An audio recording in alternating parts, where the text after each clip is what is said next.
연수원에 사람들이 있었다는 거는 확실히 확인됐고 예. 군인들이 선거연수원에 간 것도 확인이 됐죠. 그건 다 확인이 된 사실이에요. 그렇죠. 그리고 거기 사람들이 있었는데 네. 그 사람들이 누구고 뭐 국적이 뭐고 이런 게 전혀 없이 그렇지. 어디 갔는지 전혀 그 그렇죠. 얘기가 안 나왔어요. UFO도 아니고 네, 그냥 증발해버렸어요. 그다음부터. 그러니까요. 그러니까 이제 온갖 억측이 나오는 건데 네네. 오늘의 스카이데일리 기사에는 그 사람들이 중국인이었고 심지어는 중국 간첩이었고 해커들이었고 뭐 자백을 했다는 얘기도 있었고요. 이 사람 기사의 내용이 정말 100% 사실이라면 우리한테 굉장히 희망을 그렇죠. 주는 예. 엄청나게 희망을 주는 겁니다. 그 이상한 건 뭐냐면 스카이데일리가 이런 뉴스들을 지금 그 개업연구에 굉장히 많이 단독으로 내놨는데 예. 단 한 건도 민주당이 고발을 못해요. 그렇게 하는 순간 오히려 더 많은 사람들이 추가 취재가 들어가고 검증에 들어가면서 이게 사실이 관계가 밝혀지는 걸 두려워해서 그런 게 아닐까라는 생각이 드네요.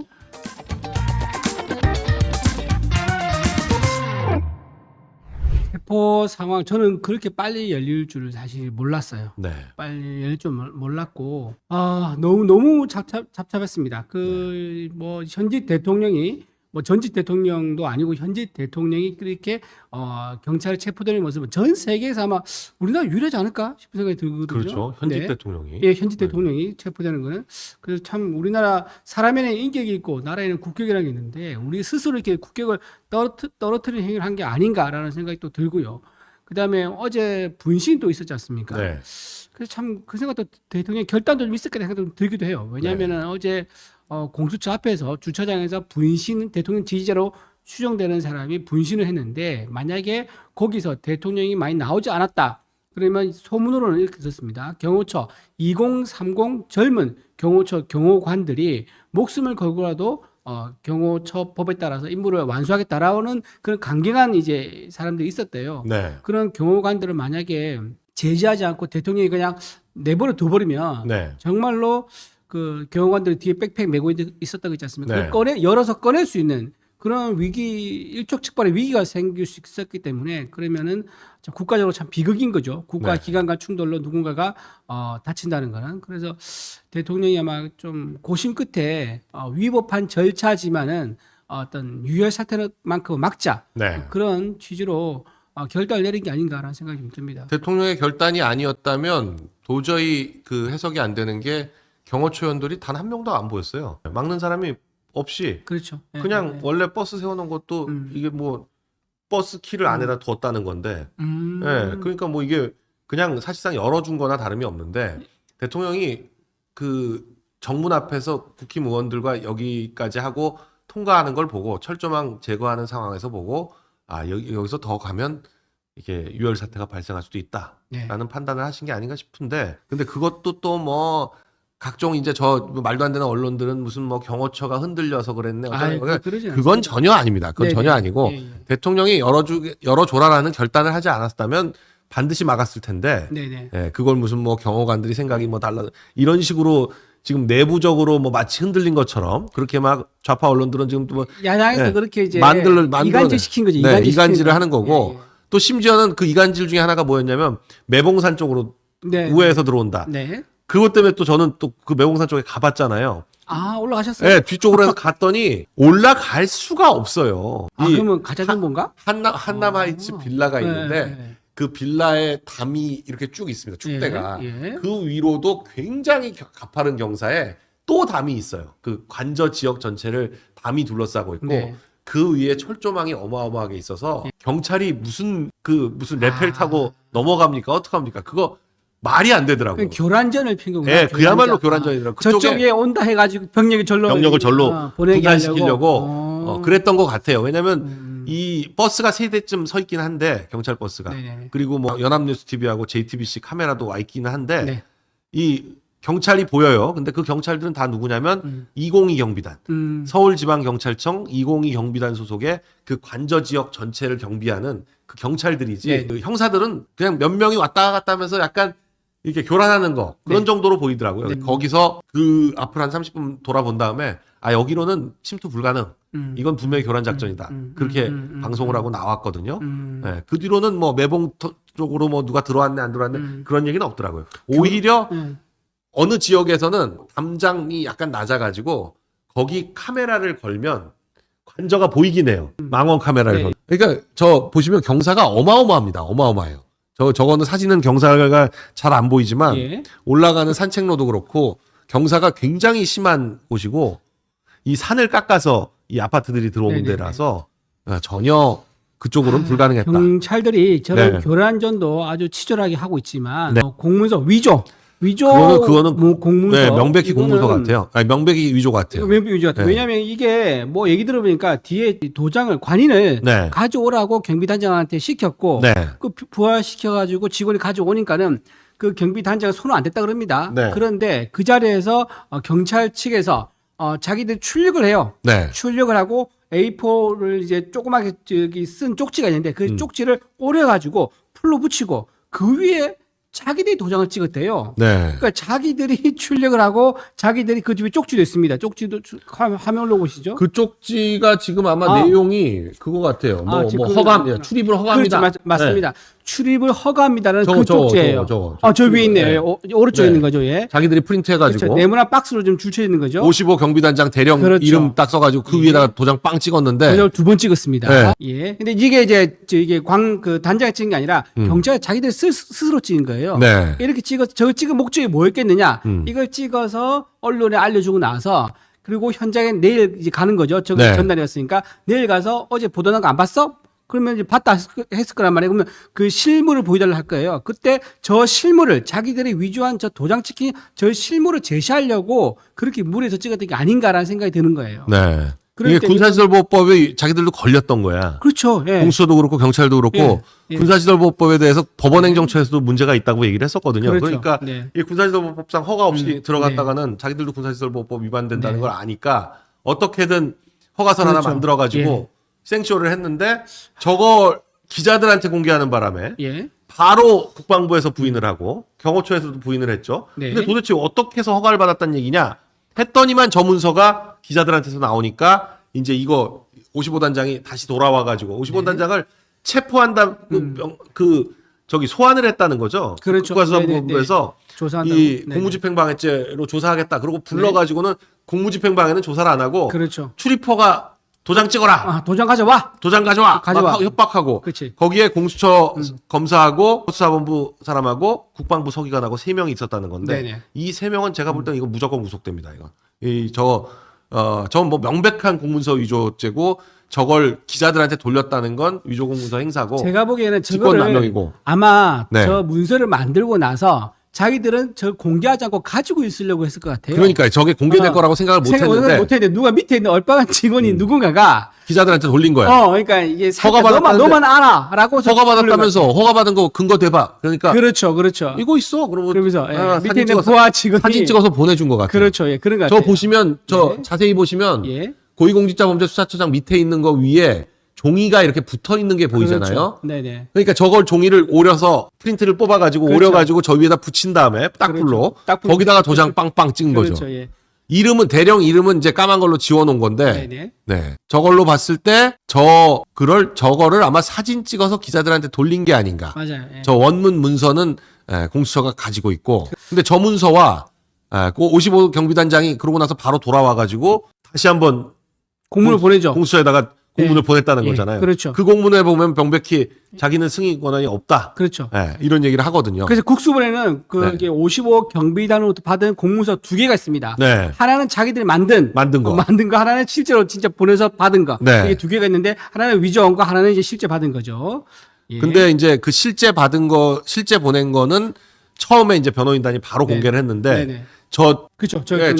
이 딱풀로 붙인 거는 네. 나중에 나온 거예요. 맞아요. 예. 그래서 이제 변호인단 측에서 빡쳐가지고 네. 이거 명백한 공문서 위조다. 그러면서 이제 지금 기사가 나오고 있는 건데 저건 뭐 오늘 내일 사이에 바로 고발이 들어가지 않을까.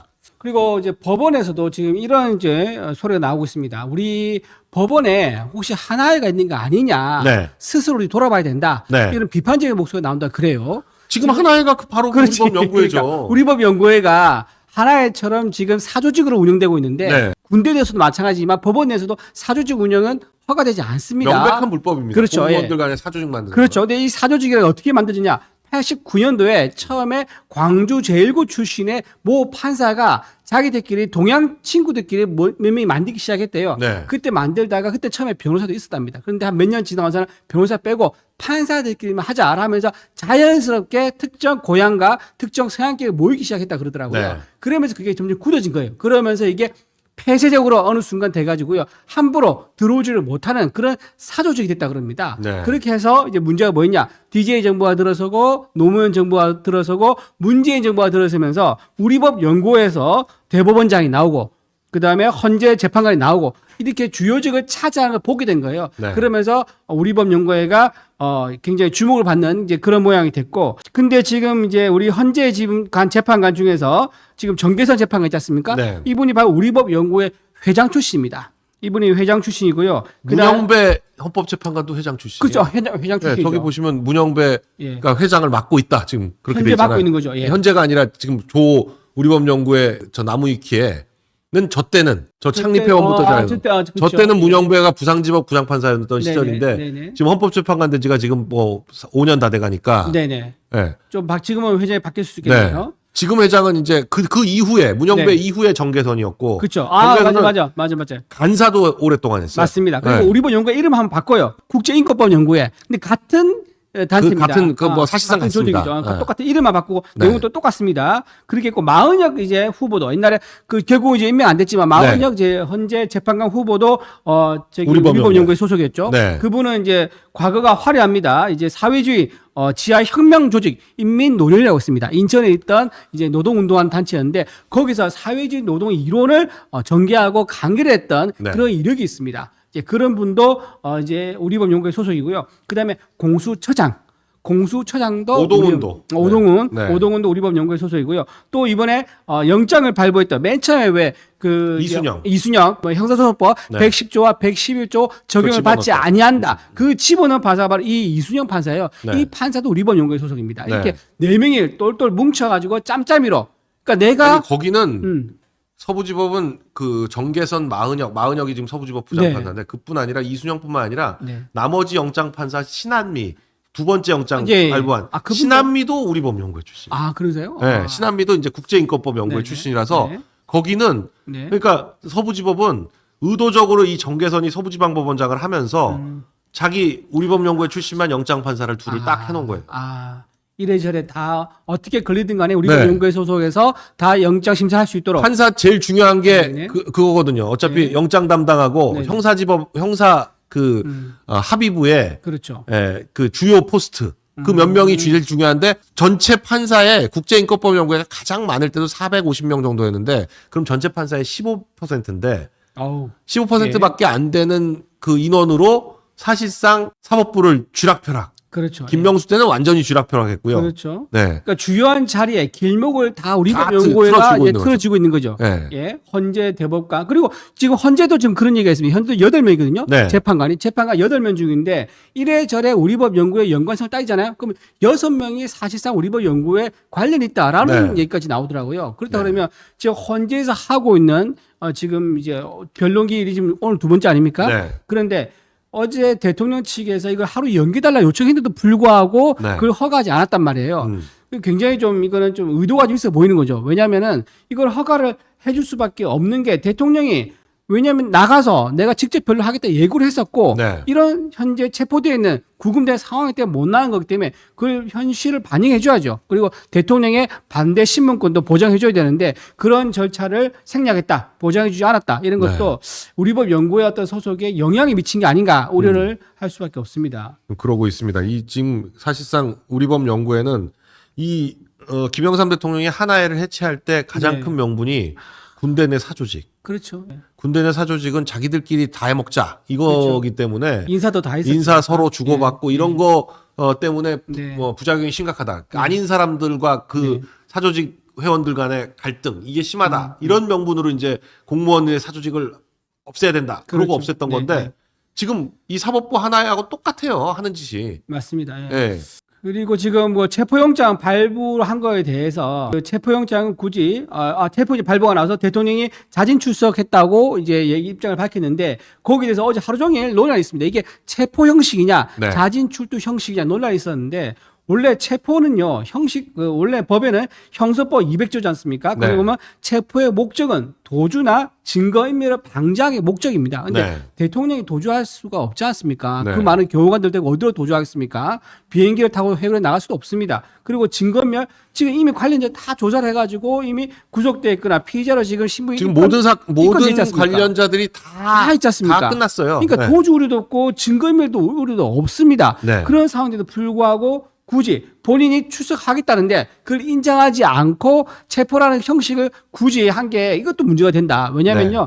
과거에 이인재 전 의원입니다. 2004년입니다. 본인이 옛날에 정자법, 정치자금 위반으로 한번 체포영장이 나온 적이 있습니다. 그때 지지자들이 이제 둘러싸서 막았어요. 네. 그랬더니 나중에 영장 집행 안 됐죠. 그러고 나서 본인이 기자회견을 합니다. 그러고 나서 바로 자진 출두를 해요. 네. 그러니까 체포영장에 나와도요, 내가 자진 출두하겠다 의사를 밝히면은 이렇게 이종된 사례가 많이 있습니다. 네. 많이 있는데 왜 대통령에 대해서만 이렇게 예외적으로 네. 내가 자진 출두한다고 했는데도 불구하고 인정하지 않는 건지 그것도 문제가 된다고 봅니다. 이게 아마 구조측부심에서 이것도 같이 논의되지 않을까 싶습니다. 네. 그런데다가 지금 사실상 공수처는 그러니까 기소가 목적이 아니라 기소는 어차피 자기들이 그렇죠. 안 하니까요. 애당초. 기소가 목적이 아니라 체포가 목적이었어요. 애당초 체포가 목적이었어요. 어떻게든지 체포만 경찰이 지금 자기네가 못할 것 같으니까 공수처를 대행해서 바지 수사기관이에요. 바지 사장도 그렇죠. 아니고. 예. 네. 더군다나 지금 이 공수처 같은 경우는 지금 연간 200억이라는 예산을 쓰면서도 성과가 하나도 없던 그런 없죠. 조직이었지 않습니까? 네. 그러다 보니까 이번 기회에 대통령에도 자기들이 체포하는 모습을 보여야지 이번 조직이 살아남는다. 뭐 그런 것 같아요. 공수처에 사건이 없기 때문에 저기는 성과가 없는 게 아니라 공수처에 1년에 2,000건 가량 사건이 들어오기는 해요. 근데 지난 5년간 기소한 사건이 5건. 5건. 네. 그나마 그러니까 영장을 청구는 7건, 청구는 7건이고 청구는 7건. 기소가 5건. 기소가 5건. 네. 그리고 구속영장이 발부된 건 딱 한 한 건. 건. 이번에 군사법원에서 그렇죠, 문상호. 그렇죠. 네. 딱 그거 한 건. 맞아요. 그러니까 사건이 없는 게 아니라 능력이 없는 겁니다. 능력이. 그런 곳에다가 이걸 맡기니까 자기들은 체포만 하겠다. 근데 1차 체포도 실패하고 나니까 자기들은 체포 전문성이 없으니까 경찰 보고 해라. 그랬다가 또 경찰이 안 한다고 그러니까 맡아가지고 저런 오바를 한 거죠. 저 출입허가 같은 저거 굉장히 큰 문제라서 그렇죠. 전 반드시 문제가 될 겁니다. 왜냐하면 저런 사건들은 꼬투리 하나가 딱 잡히는 순간 거기서부터 물고 들어가거든요. 원래 검찰은. 근데 지금 너무나 명백한 꼬투리를 하나 잡혔기 때문에 저걸로는 뭐 무조건 구속영장 쳐도 상관이 없는 그런 사건인데 아마 이제 공수처 검사가 검찰에 의해서 구속되는 그런 또 초유의 사례가 그렇죠. 또 곧 나올 것 같습니다. 네. 공수처장이 구속되는. 네.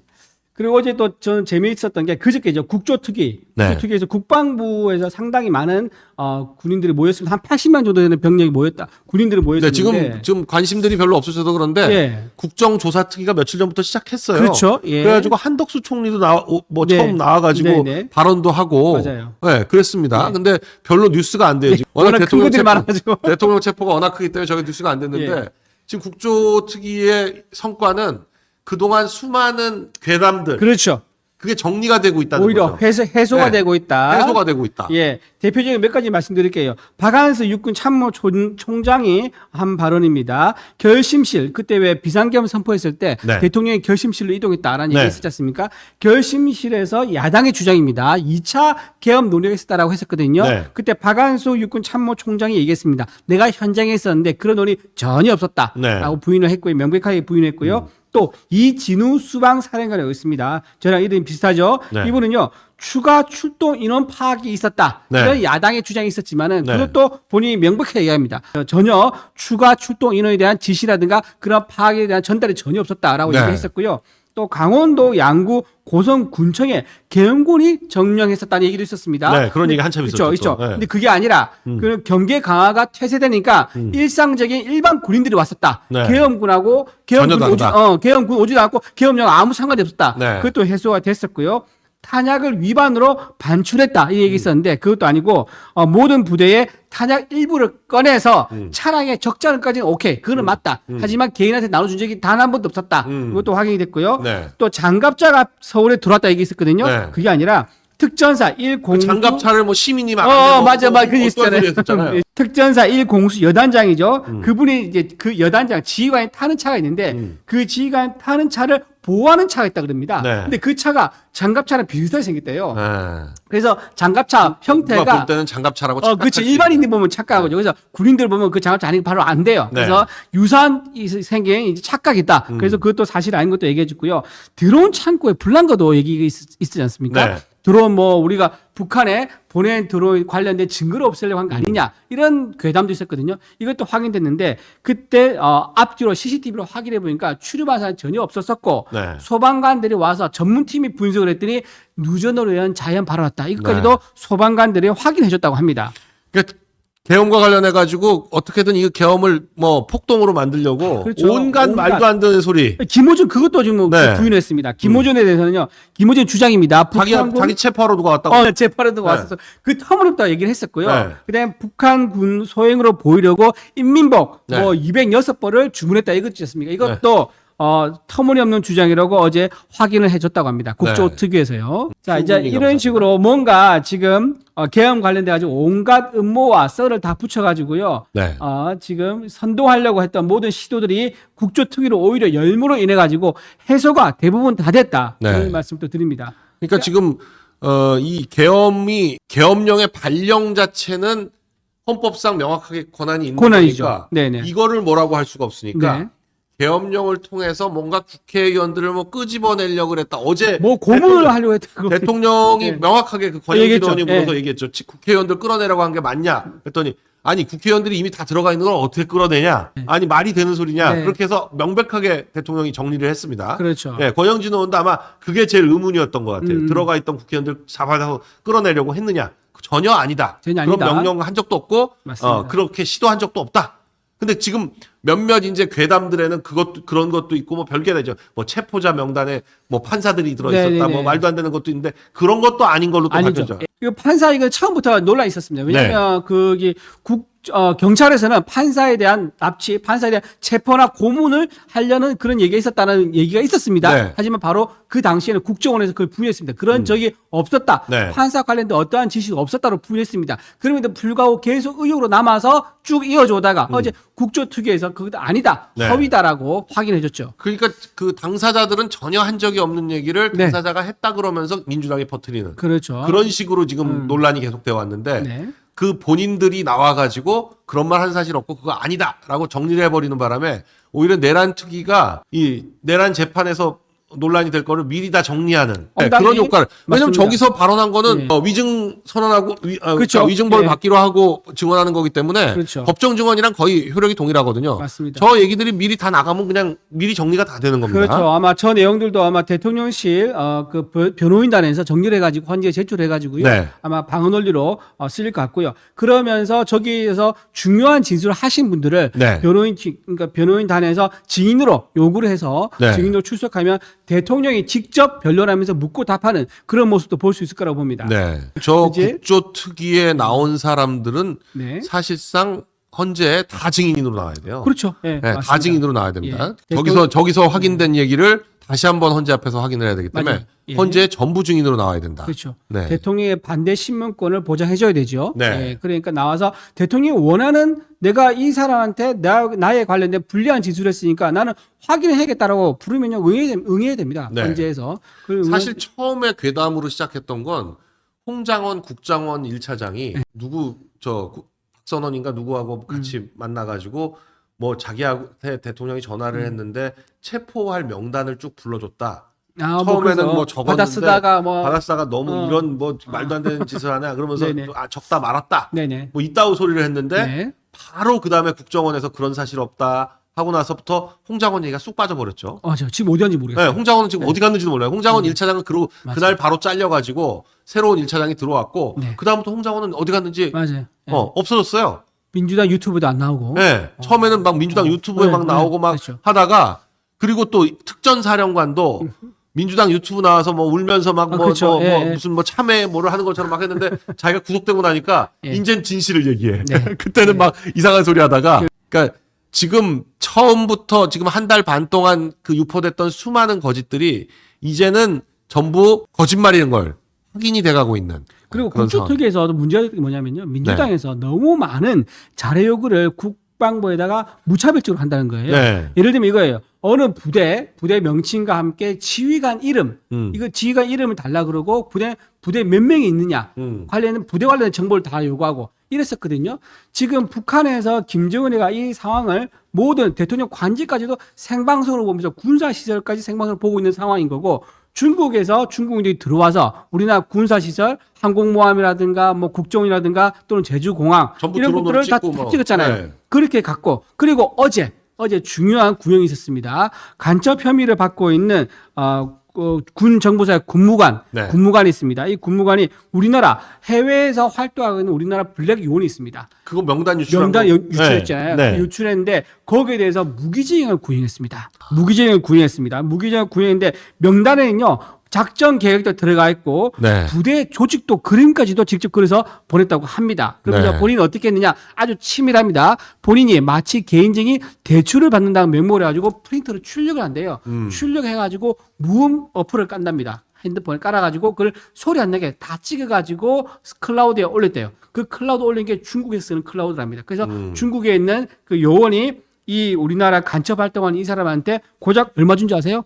1억 6천만 원밖에 안 줬어요. 1억 6천만 원밖에 안 주고 모든 정보를 다 떠넘겨준 거예요. 네. 이렇게 해서 무기징역 구형받았는데, 이런 엄중한 상황에서 국가 정보나 안보 같은 게 막 새어나가는 이런 자료를 한다는 게 민주당이 말이 됩니까? 네.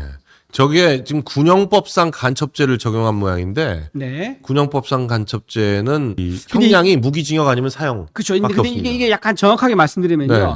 간접죄를 적용하고 싶었는데 저 중국 요원이 있지 않습니까? 네네. 저 중국 요원이 받아서 이걸 북한에 넘겼다는 그 증거가 아주 애매하다는 거예요. 그래서 이적 행위를 한 그 혐의로 무기징역을 구형했다 하더라고요. 이적 행위를 가지고 무기징역을. 예. 근데 사실상 뭐 이거 중국 요원이 저 받아서 뭐 어디 쓰겠습니까? 그리고 중국도 필요하고 북한하고 같이 공유하겠죠. 공유하거나 네. 북한에 팔았거나 네. 자기가 1억 6천 주고 산 정보를 네. 북한에 10억에 팔 수도 있는 거죠. 정보 장사를 해가지고. 그런 식으로 넘어갔을 수가 있는 건데, 이런 엄중한 상황에서 무차별적으로 민주당 그 보좌진들과 민주당 의원들이 자료 요구하는 것은 굉장히 위험하다. 그리고 네. 과거에 23년 전이죠. 서른 의원실에 있는 보좌관이 국방부에다가 자료 요구를 했는데 현무 미사일 관련된 거, 개발 계획이라든가 현무 미사일 재원 같은 거 자료 요구했던 거. 또 하나, 김정은 참수부대 있지 않습니까? 참수부대 운영 현황, 참수부대 들어간 예산, 참수대와 활용하고 쓰고 있는 무기, 이런 것들 자료 요구한 거예요. 그래서 국방부가 와서 자료 제출이 안 되니 설명을 보여만 주겠다. 보여만 주겠다니까는 그걸 또 막 손으로 쓰려다가 제지당하고 핸드폰 찍으려다 제지당하고 그래서 결국은 수사를 받고 있는 그런 상황까지 갔습니다. 근데 그 보좌관의 남편이 누구냐? 바로 정당 해체된 통진당에서 활동한 통진당 당원이었습니다. 그러니까 알 수가 없는 거죠. 부인이 네. 민주당에 있어서 민주당의 보좌관으로서 국방부에 자료 요구를 하고 그걸 받아가지고 남편한테 전달해가지고 통진당의 남편이 그걸 어디다 넘겼는지 그건 알 수가 없는 거죠. 이런 불안정한 상황, 이 민주당에서 실제 일어난 게 불과 2년 전입니다. 네. 근데 또 이렇게 국방부에 무차별 자료가 한 거는 굉장히 위험하다. 이렇게 말씀드립니다. 아니, 지금 사실 의원들 중에 박선원 같은 경우는 네, 그렇죠. 네, 이 사람 자체가 그렇죠. 네, 워낙 황당한 사람이라서 네. 아이고, 관저에 그 헬리콥터 띄웠잖아요. 네. 그거 띄워가지고 지금 몇몇 방송사가 나중에 책임질 겁니다, 이거. 방송사가 고발을 했습니다. 대통령실에서. 고발했죠. 예. 네. 실시간으로 관저의 구조를 보여주는 게 참 말이 되지 않는 상황이고요. 옛날에 김신조 일당이 알죠, 김신조. 알죠. 네. 어릴 적 아니죠. 더 훨씬 오래되니까. 네, 68년이. 68년 되니까 맞아요. 그 김신조 일당이 왔을 때 그 이제 29명 결국 이제 제압됩니다. 네. 근데 그 주머니에 뒤졌더니 그 주머니에서 청와대 약도가 나왔대요. 청와대 그 관적 이제 구조 있지 않습니까? 건물들. 그리고 동그라미 표시. 어떤 건물에 대통령이 자. 그죠. 네. 동그라미 표시다. 여기 누구 경호에 서 있다. 이제 이런 식으로까지 약도가 나왔답니다. 그러니까 지금 저 생방송 때 관저 지도가 어디에 어떻게 쓸지 알 수가 없는 거예요. 네. 네. 사실 그 관저 전체가 1급 군사시설인데. 그렇죠. 네네. 하얏트 호텔에서 막 망원렌즈로 찍고 쫙 찍고 뭐 난리가 났더라고요. 난리가 났어. 뭐 고양이인지 네. 강아지인지 모르겠지만. 네. 고양이인가는 자. 고양이부터 잡아놔야 되는데. 예. 네. 자, 저기서요? 네, 하얏트 호텔에서 호텔 뭐 특정 층에 특정 호실이 아주 정확하게 위치가 보인다는 얘기가 있더라고요. 그때 유튜브가 어떻게 그 블라인드 촬영 안 됐나요? 그래가지고 그 이후에? 네, 지금 뭐 참 며칠 동안을 계속 그걸 틀고 있더라고요. 자, 참 대통령 그 묵비권 행사에 대한 거에 대해서 네. 여러분들 오해하신 분들 있어서 약간 설명을 드리면 네. 묵비권은 당연한 법에 보장된 권리입니다. 네. 그리고 참고로 말씀드리면 조국 사태 때 조국 대표가 묵비권 행사하면서 굉장히 더 유명해졌죠. 네. 그 전까지 모든 사람들이 자기의 어떤 혐의를 적극적으로 방어하고 이랬었는데 조국 대표 묵비권했고 정경심도 묵비권 했었고요. 네. 이재명 대표가 어떻게 했느냐. 이재명 대표는 대장동, 백현동, 성남FC, 위증교사, 선거법 위반 전부 다 수사받을 단계에서요. 자기가 미리 준비한 30조 분량의 답변서를 미리 썼습니다. 써서 그걸 제출하고요. 현장에서는 아예 묵비권을 행사했습니다. 한마디도 안 했죠. 한마디도 안 했죠. 네. 한마디도 안 했, 이런 상황인 거고 이 모든 사람들은요. 적법한 절차에 따라서 나왔습니다. 나왔고 묵비권 행사했습니다. 하지만 대통령은요.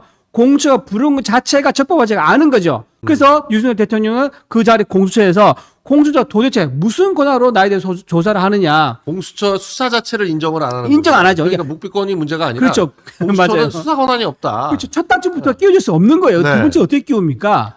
법률상 수사 권한이 없는데 너네가 왜 수사를 하냐? 그렇죠. 그러니까 그 자체. 그렇죠. 네. 그러니까 법률상으로 너네가 나한테 질문할 수가 없으니까 네. 당연히 답할 수도 없는 거죠. 그걸 어저께 현장에서 미리 수사에 들어가기 질문이 시작되기 전에 잠깐 말을 했다 그럽니다. 네. 이러이러한 이유로 당신들은 위법한 행위를 하고 있는 거야라고 설명하면서 뒤에 있는 질문은 당연히 위법한 거니까 답은 안 하는 거죠. 네. 근데 그걸 공수처에서는 마치 묵비권 행사한 것처럼 뭔가 프레임을 혐의가 있는데 또 회피한 듯한 이런 식으로 말을 한 거는 굉장히 잘못됐다. 네. 여러분 정확히 아시라고 제가 설명 좀 드립니다. 지금 수사권이 없다는 건 쉽게 말하면 뭐냐면 그냥 옆집 사람이 찾아와가지고 그렇지.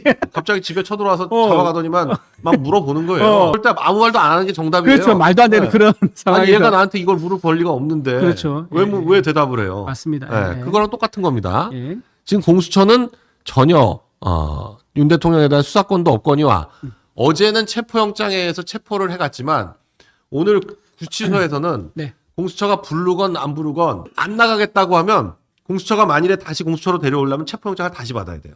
강제인치를 그냥 예, 강제인치를 지난번 체포영장 가지고는 못 합니다. 김용현 장관도 그래가지고 검찰이 못 했거든요. 근데 공수처는 뭐 할 수 있는 걸로 알고 있다, 뭐 이딴 소리를 하고 있다는데. 그러니까 그 영향이 예. 몰라. 아무것도 몰라. 몰라. 뭐 그런 일을 겪어본 적이 없어가지고 뭐든지 다 알고 있다, 뭐 이런 식이야 답이. 그런 걸로 알고 있다. 뭐 네. 다 이런 식으로 답하지만 전부 다 지금 아닌 그 것으로. 문서 위조 이 부분에 대해서도 설마 그랬겠냐, 뭐 이런 식으로 대답을 해요. 자기네가 해놓고. 그러니까 말도 안 되는 그런 이제 변명을 하고 있는데요. 지금 세평 남짓한 공간에서 지금 혼자 지금 계시다고 합니다. 네.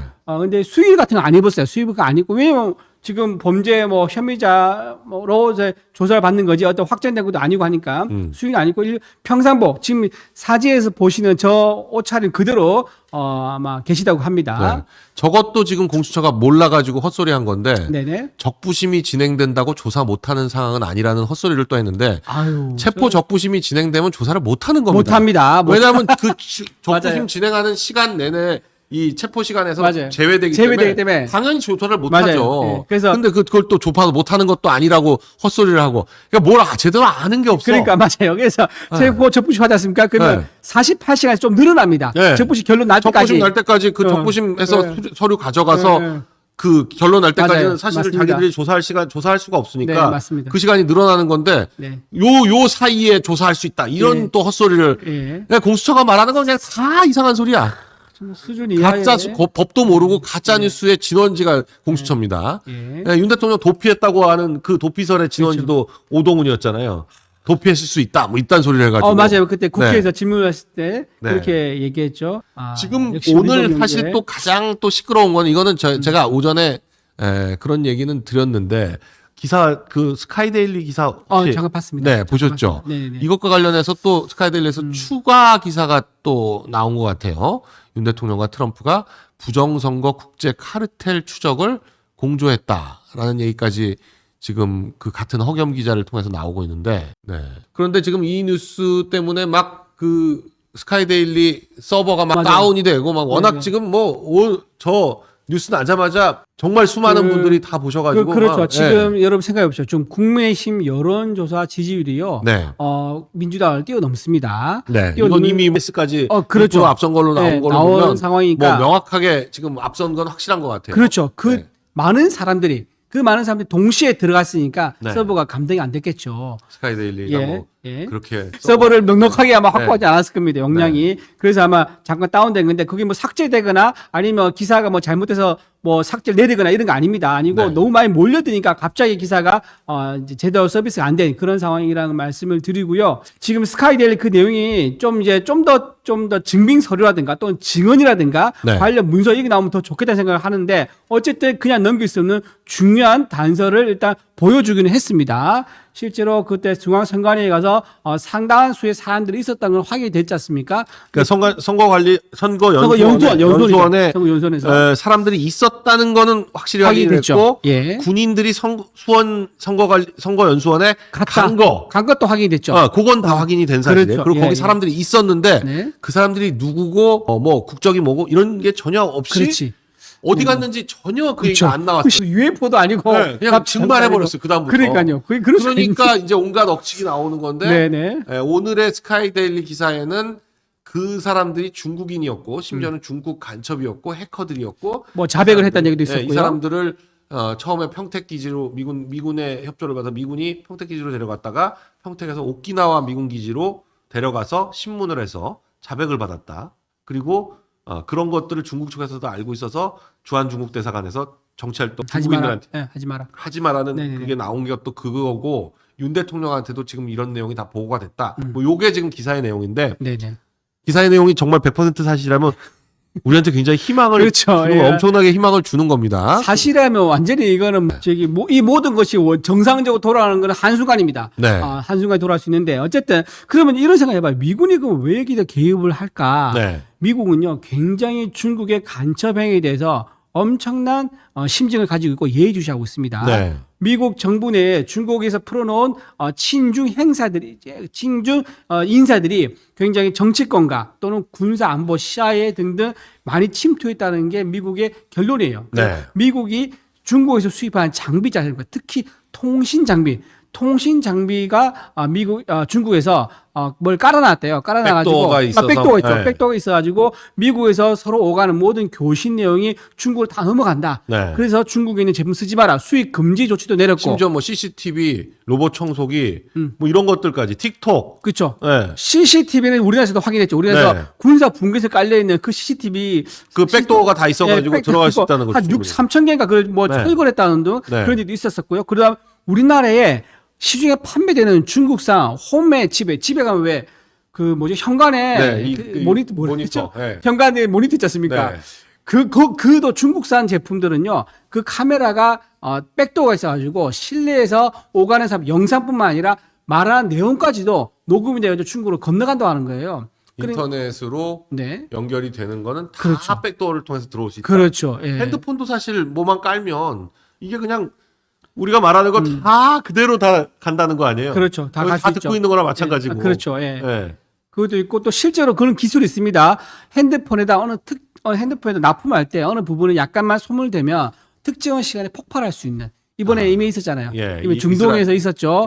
이스라엘에서 해가지고 뭐 600개인가 뭐 동시에 네. 터져가지고 뭐 다친 사고도 있었는데 이런 식으로 언제 어떻게 우리 일상 속에서 중국의 스파이 장비나 또는 스파이 인력이나 이런 식으로 해가지고 넘어갈지 모르는 상황이다. 그리고 로봇 청소기 중국 거 쓰지 말라는 거죠. 로봇 청소기 샤오미인가요? 그게 보통 아니, 그 샤오미도 있고 요새 뭐 로보락인지 뭔지 그게 시장 점유율이 높다는데 싸니까. 그거 쓰면 집안에 거기 카메라 달려 있어가지고 네. 집안에 있는 사람들 누구 있고 뭐 하고 이거 다 찍힌다는 거죠. 다 돌아다니면서 혼자 돌아다니면서 그렇죠. 네. 청소한다는 미명 아래 다 돌아다니면서 찍고 다니기 때문에 네. 집안 구조부터 시작해가지고 뭐 온갖 사람들 뭐 하는지 뭐 있는 거 다 나오고 사생활이 그냥 다 노출되겠네요. 다 노출된다 그런 얘기까지 있다는 건데 그것도 있었어요. 지난번에 한미 군사훈련 있지 않습니까? 네. 그때 군사훈련 일정이 중국에 넘어갔습니다. 그게 얼마에 넘어간 줄 아세요? 일반 병사가 넘긴 건데 단 1,000만 원.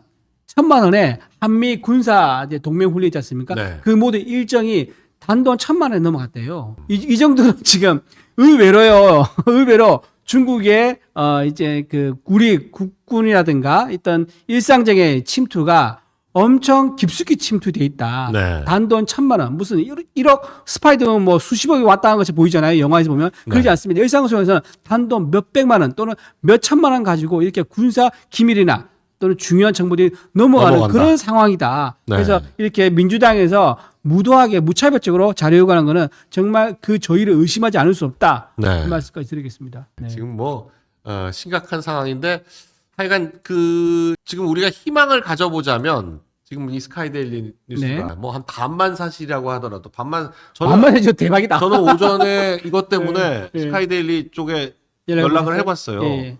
그랬더니 그 담당 그 이사가 그 자기랑 허겸 기자랑 같이 확인한 거다. 그렇게까지 자신 있게 얘기를 하니까 같이 어떻게 하는? 사이판에 가서 미군 관계자를 만나서 얘기를 들었다. 그 기사에 그렇게 나와요. 그래서 사이판을 가신 거예요. 갔다 그러더라고요. 그러니까 이거 뭐 이쪽에서는 확신을 하고 있구나. 그리고 거기 페이스북에다가도 정리해서 올렸는데 정리해서 올린 내용은 더 쇼킹하거든요. 근데 이걸 어디까지 이거를 확신을 해야 되나. 그리고 성관이 연수원에서 사람이 잡혔다라는 거에 대해서 기사가 지금까지 나온 거는 오마이뉴스 기사를 하나 보면 오마이뉴스도 나왔었어요. 네, 오마이뉴스에서는 이게 뭐 황당한 소리다라는 식으로 황교안 대표가 뉴스 타파에도 버틴다. 나왔을 거예요. 아마 네. 나올 것 같아요. 그런 식의 네. 얘기를 하는데 이렇게도 또 나왔네요. 가짜 뉴스라고. 가짜 뉴스라고 하면서 지금 네. 소개를 했구나. 가짜 뉴스라고. 성관이는 전혀 사실 아니라고 하는데 성관이는 뭐 다 사실 아니라고 하니까 성관이는 뭐 부정선거가 밝혀지는 순간 성관이는 바로 여러분 여기에 박살이 대해서 여러분의 의견을 네. 모으거나 서로 공유하거나 집단 지성을 발휘하는 거에 대해서는 전혀 두려워할 필요가 없습니다. 네. 민주당에서 여러분들 카톡을 검열한다고 하지만 이런 거에 대해서 여러분 기사를 공유하면서 의견 나누는 것 자체는 문제가 될 수가 없습니다. 네. 그 전용기 의원이죠. 민주당에 지금 검열한다 그래가지고요. 검열 수계라는 닉네임도 얻었다 그러는데 자신감을 가지시고 의혹에 대해서는 여러분 의견 자유롭게 나누셔도 됩니다. 그리고 지금 뭐 나중에 이재명 대표가 대통령이 되더라도요. 전용기는 아마 전용기에 못 태울 거다. 그런 얘기도 했습니다. 전용 변기에만 앉히지 않게. 전용 변기. 뭐 하여간 지금 많은 분들이 설마 하는데 어디다 확인해야 될지 몰라서 사실 저 기사를 누가 할 수가 있겠어요. 저 기사의 내용에 그렇죠. 대해서 저걸 아닐 거라고 말씀할 수 있지만 팩트가 아니다라고 말할 수가 없어요. 왜냐하면 당사 보도한 기자들은 팩트 체크를 했다라고 하니까. 그렇죠. 저도 기자들도 나중에 누군가 고발하면요. 음. 법원에 가서 재판받을 때 자기가 왜 그렇게 쓸 수밖에 없었는지 입증해야 되거든요. 네. 그렇기 때문에 함부로 기사 쓸 수 없는 거죠. 나름 믿을 수 있는. 제가 볼 때는 저 취재원 뭐 녹음도 있고 뭐 다 있는 것 같아요. 네. 그러니까 나름 자신이 있다는 식으로 하니까 뭐 그런데 이제 뭐 그 취재원이 얼마나 믿을 만한지.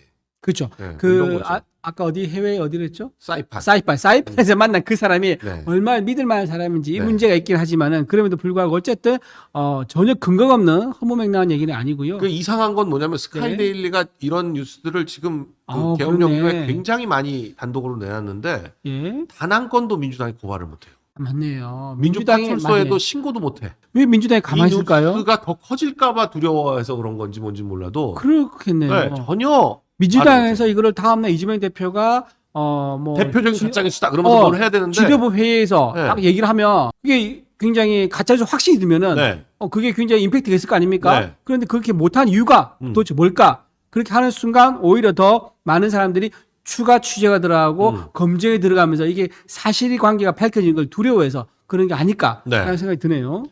그러니까 이재명 쪽에서 가짜 뉴스라고 얘기하는 것들 중에서 지금 사실 진짜 타격을 입힐 만한 게 이재명에 대한 대북 제재 네. 명단에 오를 거다라는 네. 얘기하고 네. 지금 이거 성관이 관련한 이 내용 이거 두 가지가 만약에 둘 중에 하나라도 사실로 밝혀지면 사실이 되면 엄청난 그렇죠. 이재명 대통령 못 나가는 거죠. 뭐 그렇죠. 대북 제재 명단에 올라도 그렇고 네. 지금 이 부정선거가 만일에 이런 정도가 밝혀졌다라고 하면 지금 국회의원들은 다 전부 다 당선 무효될 수 있어요. 네, 당선 무효가 될 수 당선 있는 무효될 수 상황이죠. 있는 거죠. 네. 네. 그래서 이재명 대표가 지금 좋아하게 이르는 게 지금 사건 배당 중지가 됐습니다. 이재명 대표의 사건을 맡고 있는 재판부가 나는 이재명 대표의 사건을 제대로 집중적으로 심리하고 싶어 네. 라고 하면서 서울 고법에다가 우리한테 사건 배달하지 마세요. 이재명 대표 사건만 맡겠습니다 하고 신청한 게 서울 고법에서 받아들여졌습니다. 네. 그래서 3월 12일까지 사건 배당이 없을 거라고 하는데요. 이 의미는 제가 보기에는 이재명 대표, 그러니까 국민들이 보기에는 두 달 안에 선고하겠다는 그렇죠. 얘기죠. 한쪽만 재판한 건 굉장히 부담스러운 거예요. 그래서 양쪽 다 재판을 해가지고 공정성이라는 외형은 일단 갖추어 보겠다. 그런 식으로 한쪽만 빨리 해서는 그 말이 안 되니까. 그렇죠. 둘 다 빨리 하겠다. 네, 그렇게 할 수밖에 없죠. 그렇죠. 자기들 네. 그렇게 할 수밖에 없는 거죠. 그래서 그러니까 지금 잠이 안 올 거예요 아마 이재명 대표는. 지금 대통령 다 먹은 것 같은데. 그렇죠. 바로 코앞인데. 네, 다 먹었는데 지금. 숟갈만 떼면 되는데 네. 삼키려고 하는데 지금 갑자기 뒤통수를 푸시려가지고 그렇죠. 숟가락에 이 누구야? 이거 우리 번 연구야 아니잖아요. 이거 누구야? 네. 지가 밥은 다 해놓고 다 먹으려고 했더니 누가 와가지고 팍 옆에서 다 퍼먹어 버릴까봐 지금 그렇죠. 얼마나 걱정이 많겠습니까? 그렇죠. 요즘 표정이 좋지가 않고 뭐 입술이 파르르 떨리고 있는 듯한 장면이기도 하고요. 이게 즐겁지가 않죠, 사실은. 네. 네. 무슨 의미가 있겠습니까? 자기가 잡혀 들어가고 네. 대선 자금도 다 토해야 되는데 그러고 윤석열 대통령이 뭐 체포됐는데 그게 무슨 의미가 있겠어요? 그러니까 그러고 나서 자기는 대선 못 나가는데 대선만 그렇죠. 빨리 치러주면 뭐 할 거예요? 그렇죠. 그럼 남 좋은 일만 시킨 거지. 그렇죠. 네. 죽 서서 개 주는 거죠. 그렇죠. 본인은 네. 그렇게 생각하는 거지. 네. 그리고 좀 제 이재명 스카이데일리가 국정원 전 직원들이 설립한 언론사다 이렇게 얘기하시는 분. 스카이데일리 대표가 그 얘기도 있었어요. 맞아요. 네, 그런 그 얘기가 얘기도 있다. 하더라고요. 네. 국정원 관련되신 분이 뭐 설립한 회사라는 얘기도 있었었고요. 네. 그래서 지금 하여간 지금 상황이 우리한테 그렇게 아주 뭐 최악의 상황만은 아니다. 네. 이 여러 가지 기대해 볼 만한 것들도 있고 또 그리고 대통령과 관련해서도 여러 가지가 있기 때문에 잘 지켜보시자. 네, 말씀을 드립니다. 대통령도 참 네. 좀 이런 부분을 좀 달랐던 게 뭐냐면 지난번 탄핵과 달랐던 게 뭐냐면 네. 대통령께서 대국민 담화문을 발표하셨었고요. 그리고 네. 중간중간에 필요할 때마다 메시지를 냈었거든요. 이게 네. 지난번과 굉장히 다릅니다. 지난번에는요. 굉장히 맥없이 여론조사 지지율 뚝 떨어졌고 그게 회복이 안 됐습니다. 네. 그때 박근혜 전 대통령 메시지를 안 냈었죠. 근데 윤석열 대통령은 내가 가진 고유 권한을 썼다. 합법성을 주장하면서 그 사유에 대해서 얘기를 하니까 국민들이 고개를 끄덕끄덕하기 시작한 거예요. 그래서 네. 지금도 이번에 윤석열 대통령께서 편지까지 직접 네. 손편지 쓰는 걸 공개했지 않습니까? 이렇게 좀 대통령이 직접 국민과 소통한 거를 좀 자주 해주시면 변호를 통해서라도 해주시면 그 더 대통령 좋을 거다. 편지를 꽤 길긴 하지만 네. 한번 읽어보면 네. 현재의 안보 상황, 외교 상황, 또 그리고 대통령이 판단하는 어떤 좀 경제적인 문제, 뭐 이런 모든 것에다가 부정선거와 네. 뭐 이런 중국의 영향력, 뭐 이런 것들이 아주 총체적으로 담겨가지고 네네. 정말 교과서적인 내용입니다. 진짜 한번 꼭 보실 필요가 있다. 저는 아침에 그걸 전문을 다 읽어드렸는데 네. 정말 대통령의 철학과 비전, 가치 이런 것들이 다 담겨 있어서 왜 계엄령을 했는지 이런 것도 명확하고 꼭 한번 보시면 대통령이 왜 계엄을 할 수밖에 없었는지에 대해서 충분히 납득이 간다. 지금 계엄령이 아니라 계몽령이다라는 네. 얘기가 할 정도로 지금 네. 국민들이 계몽되고 있는 그런 상황입니다. 네.